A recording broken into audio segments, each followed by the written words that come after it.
وفلسفة هين بيتر بلافو جزارو كي بچوك بگره وحتى ثمانية مزن إيرو باندكين بي سروك جيان نابه جبر سروك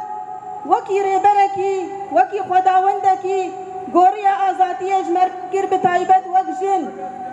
أميجي لدو في فكرة وفي فلسفة حتى داوي برخدانية خو بمشينن برخدانية مزن يگو بتايبت لندري رجابات لشاندن بصالاية بكدكي بخوينا حزار الشهيدة إيرو روغو أم جاشتن بي آسته أم اتفاقيات شدكن نها ديروك لسرمدن بيسينن ديروك لسرمد آخفن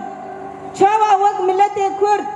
وچه مكونه گوهی آخا سوری جیان دکه برخدانیه دکن دوزا مافی خود دکن دوزا او مافی گوجوان هاتو مستندن بحزار سالا او جي بفكر وفلسفة بر آبوية جبوه تجريد گران دکن جبوه مافي هايفية تنية ام جيبان دولتا تركي دکن وچه دولت گوهية ايگو دبيجن ام حقوق الانسان ام مافي مروفان كاني مافي مروفا كاني مافي انسانية كاني حتى جو انسانك جو حتى او حكمه جو حبس ليبي بريجي درب عسكر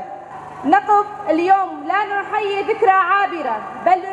نجدد عهدا راسخا عهدا مع الحقيقة التي لا تكسر ولا تقيد مع إرادة التي لا تكسر تتواصل العزلة المفروضة على القائد عبد الله أوجلان الذي لم يكن يوما مجرد شخص بل تحول إلى فكر وإلى قضية وإلى نهج الحياة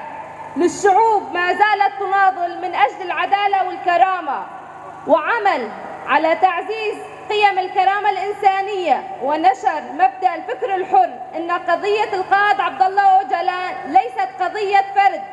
بل قضية شعب حرم من حقوقه صوتا حاولوا إسكاته